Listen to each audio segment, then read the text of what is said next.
Menteri Koperasi dan UKM Ana Agung Gede Ngurah Puspayoga memaparkan penyaluran kredit usaha mikro diharapkan bisa ditingkatkan sehingga perekonomian Indonesia dapat segera membaik.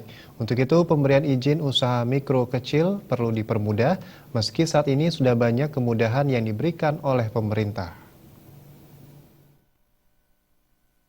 Di sela-sela peresmian Gedung Pusat Layanan Usaha Terpadu PLUT Koperasi dan UMKM Kabupaten Gianyar, Menteri Koperasi dan UKM RI, Ana Agung Gede Ngurah Puspayoga memaparkan, kredit usaha mikro atau KUR dengan bunga ringan 0,55% merupakan peluang bagi UMKM yang selama ini sulit memperoleh akses permodalan. Dengan kemudahan memperoleh modal tersebut, UMKM yang merupakan backbone-nya perekonomian Indonesia akan semakin berkembang. Sehingga kondisi perekonomian yang saat ini mengalami perlambatan akan semakin membaik.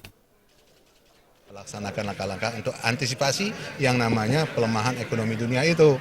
Dan di satu sisi tugas kami di koperasi, di Kementerian Koperasi dan UKM, tentunya bagaimana membangun yang namanya koperasi yang berkualitas dan bagaimana membangun yang namanya pemberdayaan kepada UKM kita. Tadi yang disampaikan bagaimana kita menghadapi MEA.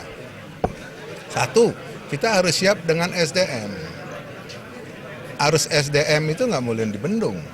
Kita nggak harus siap dengan arus kualitas produk. Kemudian kita harus siap dengan akses pembiayaan. Baru 2 bulan berjalan, program KUR mendapat sambutan antusias para pelaku UMKM di wilayah Bali NTB. KUR yang sudah terserap sebesar 840 miliar rupiah dengan 25.000 UMKM yang separuhnya ada di Bali.